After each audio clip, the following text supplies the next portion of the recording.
నమస్తే అమ్మా. నమస్తే అమ్మా. శ్రీమాత్రే నమః. శ్రీమాత్రే నమః. శ్రావణ మాసం వచ్చేస్తోంది. మీరు కూడా మాకు దొరకరో తెలియదు. మాసం అంతా హడావుడిగానే ఉంటాం, పూజలు, వ్రతాలు, నోములతో కదమ్మా. ఎన్నో శుభకార్యాలు ప్రారంభించుకోవాలని వెయిట్ చేస్తూ ఉంటాం. శ్రావణ మాసం వచ్చేస్తోంది. సో ఈ పదార్థాలతో, ఈ వస్తువులతో, ఈ అలంకరణ వస్తువులతో మీ ఇంట్లో రెడీగా పెట్టుకోండి. పూజలకి ఇవన్నీ మనకి అవసరమే చాలా ప్రతిరోజును అని ఒక్కసారి ఈ వీడియో ద్వారా ప్రేక్షకులకి గుర్తు చేద్దామమ్మా. తప్పకుండా అమ్మా.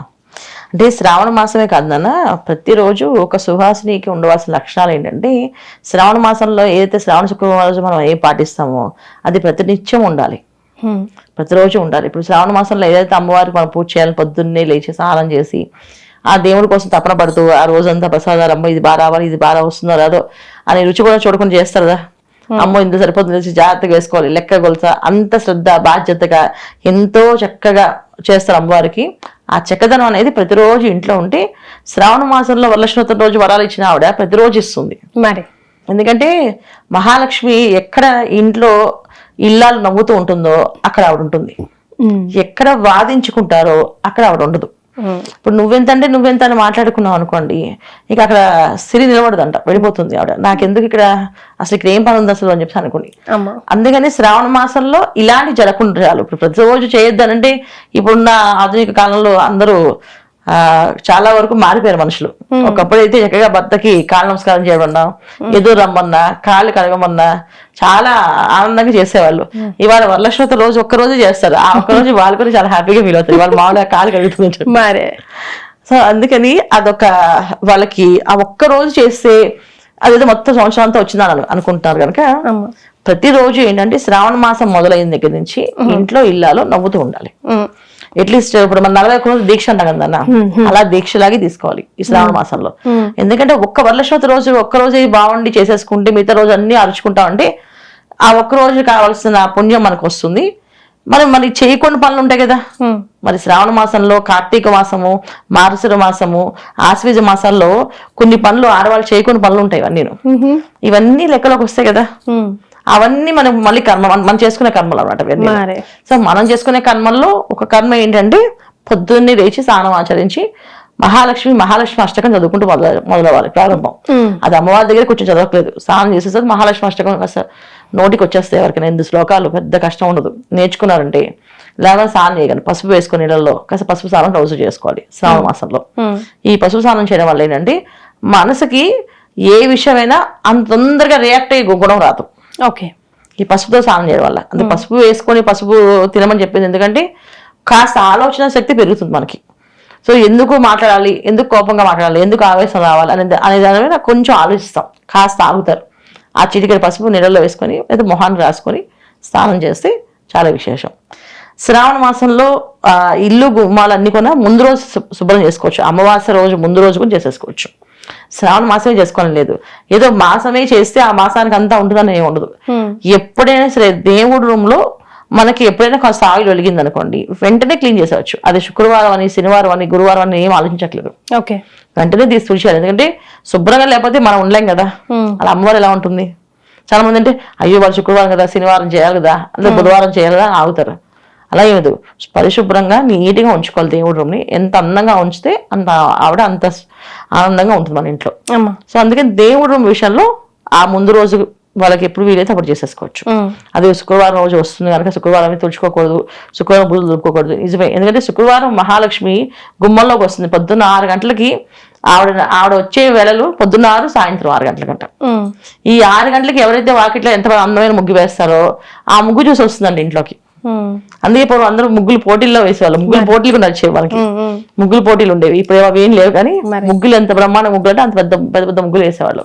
ఎంత బాగా అందంగా ముగ్గు ఉంటుందో, ఎంత బాగా ముగ్గు వేస్తారో ఆ ఇళ్ళలో అంత అందంగా ఉంటుందని అర్థం. అంటే అంత వినయంగా, అంటే అందం అంటే ఒక బాహ్య సౌందర్యం కాదు, వాళ్ళ వినయం, విధేయత, ఆ భార్యాభర్త మధ్య అన్యోన్య దాంపత్య జీవితము, పిల్లలతో మంచిగా సౌమ్యంగా మాట్లాడటము, ఇంట్లో అన్ని విషయాల్ని సౌమ్యంగా తీసుకోవడము, సమతుల్యంగా మాట్లాడడం ప్రతి విషయాన్ని, ఇలా చేసేదే అందం అనమాట. అలా ఏ ఇంట్లో ఉంటుందో అది జరుగుతుంది. సో శ్రావణ మాసం ముఖ్యంగా మంచి అందమైన ముగ్గు మాత్రం వాకిట్లో ఉండాలిరా ఖచ్చితంగా. ప్రతిరోజు పొద్దున్న లేచి ముగ్గు వేయడం, తర్వాత ఇంట్లో లక్ష్మీ అష్టకం చదువుకోవడం, స్నానం చేసి స్టవ్ను ముట్టుకోవడం. స్టవ్ ముట్టుకోవడం అనేది ఇప్పుడు మామూలు రోజుల్లో తప్పదు ముట్టుకుంటున్నారు అనుకోండి, అట్లీస్ట్ శ్రావణ మాసంలో ముట్టుకోకూడదు. ఎందుకంటే శ్రావణ మాసం అనేది శ్రావణ నక్షత్రం మీద వస్తుంది, చంద్రుడు ఆ నక్షత్రానికి అధిపతి. సో మనక్కారకుడు మనకైనా. సో మనక్కారకుడు అంటే మానసిక ప్రశాంతత కోసం ఈ శ్రావణ మాసం పూజ చేస్తారు అందరూ. ఏదో అమ్మవారు వరాలు ఇస్తుంది, వరాలు వస్తాయి, డబ్బులు వస్తాయని కాదు. మానసిక ప్రశాంతత మనకుంటే ఏ మనిషి అయినా ఏ పనైనా చేయగలుగుతారు. మానసికంగా ప్రశాంతంగా లేరనుకోండి, మనం ఏ పని చెప్పినా వాళ్ళు చేయలేరు. ఎందుకంటే స్టేబిలిటీ ఉండదు వాళ్ళకి చేయడానికి. అందువల్ల ఇది చేస్తామట. సో వీళ్ళు చేయవలసిన పని స్నానం చేసి స్టవ్ ముట్టుకోవడం. ఓకే. ఎందుకంటే ఆగ్నేయ స్థానం అది.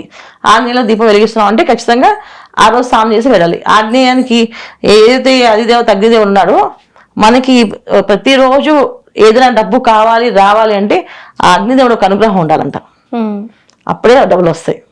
అందుకనే పూర్వం ఆ పొయ్యిని అలికేవాళ్ళం, ఆవు పేడతో ఫస్ట్ అలికి దీపం వెలిగించేవాళ్ళం దాంట్లో పెట్టుకుని.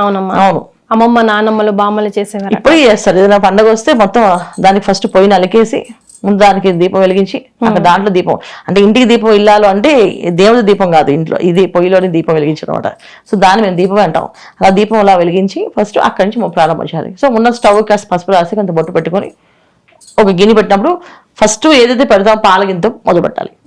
అది శ్రావణ మాసంలో ఈ పాలగింత మొదలు పెడితే అంటే పాలలుగా మనం కాఫీలు తాగుతాం కదా, స్నానం చేస్తే ఫస్ట్ ఆ గిన్నెకి ఇంత పసుపు అంటించి ఒక ముద్ద పెట్టి కాస్త బొట్టు పెట్టి అలా పాలు పెట్టామంటే శ్రావణ మాసంలో మనం ప్రతిరోజు అమ్మవారికి పూజ చేసినట్టు అవుతుంది, అమ్మవారి నైవేద్యం పెట్టినట్టు అవుతుంది. అగ్నిదేవుడికి పాలు పెట్టి పెట్టామంటే ఖచ్చితంగా అమ్మవారికి అనుగ్రహం మనకి వచ్చినట్టే. ఇవి చేసుకోవాలి. ఇది శ్రావణ మాసంలో ముఖ్యంగా పాటించవలసిన నియమాలు. ఇంకా వరలక్ష్మి వ్రతం అంటారా, వరలక్ష్మి వ్రతానికి కావాల్సిన పరిహార పూజలు అన్ని కూడా ఎవరి ఆచార ప్రకారం వాళ్ళు చేస్తారు. కొంతమందికి 5 రకాల వంటలు, 9 రకాల వంటలు. కొత్తగా పడిన వ్రతం అంటే ఏంటంటే దంపతులు చేసుకునేది, సహజీవనంగా ఉండేవాళ్ళు చేసుకోకూడదు ఈ వ్రతాలని. కన్ని పిల్లలు చేయరు వరలక్ష్మి వ్రతానికి. ఓన్లీ పెళ్ళైన వాళ్ళు మాత్రమే ఈ వ్రతం చేస్తారు. సత్యానంద వ్రతం ఎలాగో మనకి ఈ వరలక్ష్మి వ్రతం అంతే. ఈ వరలక్ష్మి వ్రతంలో దంపతులు ఇద్దరు కూర్చొని ఆ వ్రతం ఆచరించి చక్కగా ఆ రోజు పంతులు గారికి వాయినం ఇస్తారు. పూర్ణబూరలు, పులిహోర, గారెలు ఈ వాయినం ఇస్తాం. ఎందుకు ఇస్తామంటే మన ఇంట్లో మళ్ళీ పిల్లలు అంటే మగపిల్లలు ఆడపిల్లలు ఇద్దరు ఉంటారు. గారెలు ఇస్తే ఆడపిల్లలు పుడతారు, పూర్ణబూరలు ఇస్తే అబ్బాయిలు పుడతారు. అది కూడా ఉందమ్మా, అందుకే ఇస్తారు వాయినం. అందుకే పంతులు గారికి ఇచ్చేది. పులిహోర నైవేద్యం పెడితే మన ఇంట్లో అన్ని విషయాలు ఆనందంగా నడుస్తాయని అర్థం. సో ఇక్కడ ఏంటంటే పులిహోరలో పసుపు ఉంటుంది, గురువు అనుక అనుగ్రహం. అన్నం అంటే చంద్రుడు ఒక అనుగ్రహం.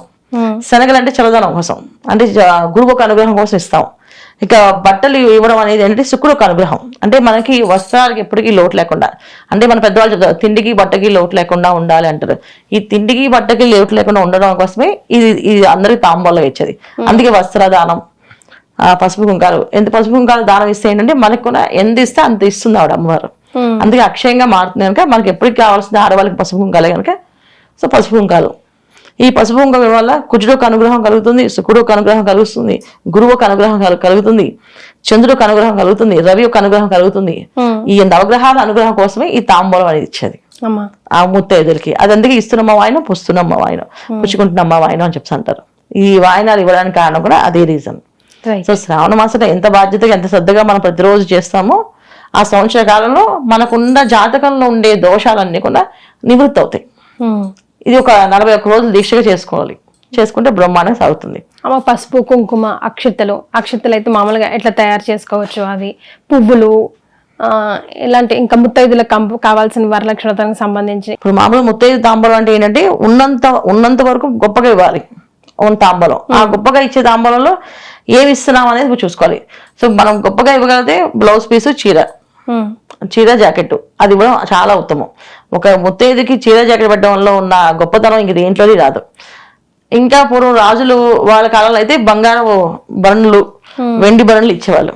ఇది కుంకుమ బరణులు, కుంకుమ వేసి. ఇప్పుడు మనం ఇవ్వాలనుకుంటే లక్క ఉంటాయి కదా, ఆ లక్క ఇవ్వచ్చు. లక్కవి కుంకుమ బరణులు ఇవ్వచ్చు, చక్కగా ఇచ్చి బ్లౌజ్ పీస్ ఇవ్వచ్చు, చీర జాకెట్ పెట్టచ్చు. అండి పండు ఖచ్చితంగా 2 పళ్ళు ఉండాలి. జనరల్ గా అరటిపళ్ళు పెడుతుంటారు, అరటిపళ్ళు పెట్టకుండా ఏదైనా కమలా పళ్ళు, బీజం ఉన్న పళ్ళు పెట్టమంటారు కదమ్మా. అవును, ఎందుకంటే ఏక గల అరటిపళ్ళు అంటే ఒకే సంతానం అంటారు, అందుకని అది పెట్టకూడదు అని చెప్పి. ఫలం ఉండాలని చెప్పి దానిమ్మ పండు ఖచ్చితంగా పెట్టాలి. అందరూ దానిమ్మ పండు పెట్టుకుని వాళ్ళ బొత్తాయి పండు పెడతారు, ఆ బొత్తాయిలు తినరు వాళ్ళు, తీసుకెళ్ళక పడేస్తారు. బొత్తాయి పండు పెడితే అది తాగి జ్యూస్ తాగుకునే విధంగా ఇంత లావు బొత్త పండు పెట్టాలి. అది చేస్తే 2 పళ్ళు ఇస్తాం అనుకోండి, అది జ్యూస్ చేసి తాగే విధంగా ఉండాలి, అయితే వలచుకుని తినే విధంగా ఉండాలి. అలా చేయాలి తాంబూలం. మీరు 5కి ఇవ్వండి, శుభ్రంగా పరిపూర్ణంగా ఇవ్వండి. అంటే 100 మందికి ఇవ్వాలని చెప్పేసి 100 పళ్ళు ఒక్కొక్క పండు వేసేసి ఒక్కొక్క ఖర్జూర పండు వేసేస్తే పనికిరాదు. చక్కగా 2 పళ్ళు, బ్లౌజ్ పీసు, పసుపు కుంకాలు, ఇన్ని శనగలు ఖచ్చితంగా ఇవ్వాలి. అయితే ఇది కాబోలి శనగలు ఇవన్నీ వాడుతున్నారు, అలా కాకుండా శనగలు అని చెప్పి ఉంటాయి మామూలుగా బ్రౌన్ కలర్ అవి మాత్రం ఇవ్వాలి. ఆ శనగలతో పాటు ఇంత చలివిడి ఇస్తే ఏంటంటే చల్లదనం, మన ఇంట్లో ఎటువంటి సమస్యలు రాకుండా చల్లగా ఉంటాం అని చెప్పేసి ఇంత చలివిడి ఉండ. సో చలివిడి ప్లేస్ లో చాలా మంది ఏవో స్వీట్స్ పెడతాం, చిన్న కోవా బిళ్ళలో పెడతాం, అవి పెట్టచ్చు, ఇబ్బంది ఏం లేదు. కుదిరితే చలివిడి పెట్టచ్చు, లేకపోతే కోవా బిళ్ళలో పెట్టచ్చు. కానీ వాళ్ళు మనకి ఆన్లైన్ లో దొరుకుతున్నాయి కదా అన్ని, దొరుకుతుంది శుభ్రంగా, అప్పుడు అవే పెట్టచ్చు కదా శుభ్రంగా, పెడితే అది మంచిది. సో చలివిడి పెట్టి తాంబూలం ఇస్తే ముత్తైదుకి ఆ సంవత్సరం కాలంలో వీళ్ళకి కావాల్సిన గ్రహశాంతి జరిగిపోతుంది. 9 మంది ముత్తైదులకి పెళ్ళైన వాళ్ళు ఇస్తారు. ఇప్పుడు కొత్తగా పెళ్ళైన వాళ్ళు 5 సంవత్సరాల వ్రతం ఉంటుంది వాళ్ళకి, ఈ 5 ఏళ్ళు వాళ్ళు 9 మంది ముత్తైదు ఖచ్చితంగా ఇవ్వాలి. ఆ తర్వాత 5 ఏళ్ళ తర్వాత వాళ్ళు ఎంతమందికి ఇచ్చినా పర్లేదు. కానీ వచ్చిన వాళ్ళు ప్రతి ఒక్కరు మహాలక్ష్మి వరలక్ష్మి కింద వస్తారు కనుక ఎప్పుడు ఎలా వస్తారో తెలియదు, ఏ వేళలో వస్తారో తెలియదు. శుక్రవారం ఒకటే కాదు ఇవ్వాల్సింది, ఇది ప్రతిరోజు మన దగ్గర ఆ సెట్ రెడీ పెట్టుకున్నాడు. శ్రావణ మాసంలో ఇంటికి ఒక ముత్తైదు వచ్చింది, వెంటనే బొట్టు పెట్టి ఆ తాంబూలం ఇవ్వాలి. ఇప్పుడు వస్తే అప్పుడు ఇప్పుడు పళ్ళు చలివిడి ఇవన్నీ ఊపేం పర్లేదు, కనీసం ఒక బ్లౌజ్ పీసు, ఆ పసుపు కుంకాలు, గాజులు, తమలపాకులు. గాజులు కొని ఎవరి సైజు వాళ్ళకి ఇవ్వాలి నాన్న. చాలా మంది గాజులు ఇస్తారు కదా, ఇన్ని ఉంటాయి మా ఇంట్లో కొన్ని గాజులు ఉన్నాయి, ఇన్ని ఒక్కటి కూడా సైజు ఉండదు. ఏవో ఉపయోగపడకుండా తీసి అక్కడ మూలను అప్పుడే కదమ్మా మనకు కూడా మోక్షం కదా, మోక్షం ఉంటుంది. ఇప్పుడు అందరూ ఏంటంటే ఈ గిఫ్ట్ ప్యాక్లని బ్యాగ్ లో పెడుతున్నారు. ఆ పెట్టిన వస్తువులు ఆ బ్యాగ్ ఒకటి ఉపయోగపడుతుందేమో కానీ మిగతా ఏమి ఉపయోగపడవు. కానీ అవన్నీ పారేయకూడదు, తినాలి. కనీసం నోట్లో ఒక్క గింజను వేసుకోవాలి ఒక ముత్తైదు. ఆ శనగల్లోంచి ఒక గింజ నోట్లో వేసుకోవాలి, ఆ స్వీట్ ఒక నోట్లో వేసుకోవాలి, అప్పుడే వాళ్ళకి ఆ ఫలితం వస్తుంది. వాళ్ళు తీసుకెళ్ళి అక్కడ పెట్టేశారు, లేదా ఇది తీసుకెళ్ళి ఇంకో ఇచ్చారు ఈ తాంబూలని, పోయింది అక్కడ ఫలితం. వీళ్ళకి ఇచ్చిన తాంబూల ఫలితం వీళ్ళకే ఉంటుంది, మనకి మన లెక్కలో రాదని చెప్పి చాలా మంది చెప్తూ ఉంటారు. కానీ ఆ వాదన నేను ఒప్పుకోను. ఎందుకంటే మనకి కావాల్సిన గ్రహశాంతి మనం కొనుక్కుని మనం కష్టపడితే మనకు వస్తుంది. అంతేగాని ఎవరితో ఇచ్చింది మనం ఇచ్చేసాం అంటే అది మనకి ఏమొస్తుందని చెప్పి నేను ఒప్పుకోను ఆ విషయంలో. అది నేను కొంచెం దాంట్లో మా ఇంట్లో మొదటి నుంచి ఎవరు వస్తువులు మేము చేయాలి వరలక్ష్మతం 5 ఆడపిల్లలు అంటే 5 ఆడపిల్లలు వెళ్ళి తెచ్చుకోవాలి బట్టలు. ఒక ఎవరైనా తాంబూలం మాకు ఇచ్చిన ఆ తాంబూలం పక్కన పెట్టేవాళ్ళం, వాళ్ళు ఇవ్వతే ఆ తాంబూలం వాడుకున్నాం తప్ప మీ తాంబూలం ఇచ్చేదని చెప్పి ఇచ్చేవాళ్ళం కాదు, అసలు ఎవరికి ఇచ్చేవాళ్ళం కాదు. అలా ఇవ్వకూడదు కూడా. పూజకు కావాల్సిన సామాగ్రిని కూడా ఒకసారి గుర్తు చేయండి అమ్మా. మామూలుగా మనకి వరలక్ష్మతానికి జాజి పూలతో చేస్తాం అమ్మవారికి. జాజి పూలు, కలవ పూలు, చామంతి పూలు, ఈ 3 ఉండాలన్న. ఈ 3 మనం ఒకటి ఉన్నా పర్లేదు, లేదా 3 ఉంటే ఇంకా విశేషం. ఈ 3 పూజ చేసుకోవాలి. అలంకరణ విషయంలో వాళ్ళ ఇంట్లో ఆనవాయితీ ఉంటే చీర కడతారు అమ్మవారికి. ముందుకి విగ్రహం పెట్టి చీర కట్టి అలంకరణ ఉంటుంది. ముందు కలశానికి పూజ చేస్తారు. ఈ కలశ పూజ చేసినప్పుడు కలశం మాలో పెట్టుకోవాలి. ఎవరో పక్కన వాళ్ళు కట్టుకున్నా మనం కట్టుకోకూడదు. ఎందుకంటే మన వ్రతం అంటే మన ఇంటి ఆచారం. మన ఇంట్లో ఏదైతే నడుస్తుందో అదే చేయాలి. ఇక్కడ చాలా వరకు ఏంటంటే హార్బాటంగా ఎక్కువగా అలంకరణ డెకరేషన్ అమ్మవారికి అంతా చేస్తారు, కానీ మడి, శుచి, శుభ్రత ఈ 3 మిస్ అవుతున్నారు. ఈ 3 ఇది మిస్ అవ్వకుండా జాగ్రత్తగా నిష్టగా కొంచెం మంచి పట్టు చీర కట్టుకొని మడి బట్ట కింద పెట్టుకుని దాన్ని ఆ చీరతో పూజ చేసుకోవాలి. ఇప్పుడు ఏంటంటే మామూలు డ్రెస్సులతో రెడీ చేసేయడం అమ్మవారిని అంతా, లేకపోతే కొంతమంది నైటీలతో రెడీ చేయడం. ఆ తర్వాత ఆ ముత్తైదు వచ్చే టైంకి వీళ్ళు పట్టు చీర కట్టుకుని వస్తారు, అప్పుడు పూజ దగ్గర పట్టు చీర కట్టుకుని పూజ చేస్తారు. అలా కాదు, అమ్మవారి అక్కడ అలంకరణప్పుడు కూడా ఒక మంచి చీర, కొత్త చీర ఏదైనా కట్టుకోండి. ఆ కొత్త చీర ఏదైనా కట్టుకొని ఆ కొత్త చీరతో అమ్మవారిని ఆ అలంకరణ సిద్ధం చేయడము, ఆ పీట వేయడము, ఒక పీట పసుపు రాసి పసుపు ఒక జాకెట్ బట్ట వేసి కలసం పెట్టి అమ్మవారి రూపు పెట్టాలంటే ఇప్పుడు రూపు పెట్టుకోవడం, అమ్మవారికి ఏదైనా నగలు కొంటే ఆ నగలు పెట్టడం, ఇంతవరకే. ఈ అలంకరణ ఈ డెకరేషన్స్ ఉన్నాయి చూడండి, అవన్నీ మాత్రం మనకి లేవు. ఇది అందరూ చేస్తున్నారు అంతే. ఏ ఇంట్లో కూడా వరలక్ష్మతం అంటే అమ్మవారు ఒక రూపాన్ని పెడతాం అంతే, అమ్మవారిని చూస్తాం, ఆ ఇల్లు అలంకరణ చూడం, అమ్మవారిని చూడాలి. సో ఈ విధంగా చేసుకోవచ్చు. ఎంతకు మించి ఎక్కువ ఖర్చు పెట్టి చేయడం అవసరం లేదు. వాళ్ళు చేశారు మనం చేయాలని చెప్పి అనే దానికి వెళ్తే ఆవిడకి నాకు ఇష్టపడదు. మనస్ఫూర్తిగా మనశ్శాంతిగా ప్రశాంతంగా చేసుకోవాలి. చాలా వరకు ఇది ఒక ఇంట్లో అయితే వాళ్ళ ఇంట్లో చాలా పెద్ద ఇల్లు, వాళ్ళు ఎంత మంచి గ్రాండ్ గా వైభవం చేస్తారు, వరలక్ష్మతం ఎంత బాగా చేస్తారో అనుకున్నా. వెళ్తే వాళ్ళు చేస్తే దేవుడు కలిసి బట్టి పూజ చేసి అక్కడ అమ్మవారి దండం పెట్టుకోండి అని చెప్పి తలు తీశారు. ఇంత సింపుల్ చేశారు. ఏంటంటే మాకు ఇదే ఆనవాయితీ అండి, మా అత్తగారు ఇలా చేస్తారు, అందుకే మేము ఎప్పుడు మేము అమ్మవారు అంత అలంకరణ చేయదు. దసరా నవరాత్రులు వాళ్ళు చాలా వైభవంగా చేస్తామట. ప్రతిరోజు 100 మందికి భోజనాలు ఉంటాయి. కానీ వరలక్ష్మతం రోజు వాళ్ళకి ఏమీ లేదు. వాళ్ళకి వరలక్ష్మతం రోజున వాళ్ళ అత్తగారు అదే చెప్పారంట, మనకేం లేదమ్మా, నువ్వు సో పొద్దున్న స్నానం ఏంటి చేసావా? అనవైతే వాళ్ళు పాటించాల్సిందే. ఖచ్చితంగా ఇంటి ఆనవాయితీ మాత్రం మానకూడదు నాన్న. ఇంట్లో ఆనవాయితీ ఏదంటే అదే మనం చక్కగా చేసుకోవాలి తప్ప ఏదో నా కొత్తది మోసం మొదలు పోకూడదు. పెట్టుకో. కొత్తగా మొదలు పెట్టకూడదు. మా అత్తగారు చేయలేదంటే వదిలేయండి, దండం పెట్టుకోండి. కాకపోతే లక్ష్మీ అష్టోత్తరం చదువుకోవచ్చు, జాజి పూలతో పూజ చేసుకోవచ్చు, ఆవిడే వద్దందు చక్కగా జాజి పూలతో పూజ చేసుకోవచ్చు, చామంతి పూలతో పూజ చేసుకోవచ్చు, జాజి పూల మాల వేయచ్చు ఆవిడకి, అవన్నీ చేసుకోవచ్చు, మన ఫోటోకి వేసుకుని చేసుకోవచ్చు. అంతేగాని లేని తెచ్చుకొని చేయకూడదు ఈ వ్రతంలో. ఇది మాత్రం నియమం ఉంది ఖచ్చితంగా వరలక్ష్మి వ్రతానికి. సో వరలక్ష్మి వ్రతానికి శ్రావణ మాసానికి సంబంధించి ఏమేం కావాలి, ఎలా ఉండాలి అన్ని కూడా ఈ వీడియో ద్వారా తెలియజేశారమ్మా. ధన్యవాదాలు. నమస్తే అమ్మా. శ్రీమాత్రే నమః. శ్రీమాత్రి నమః.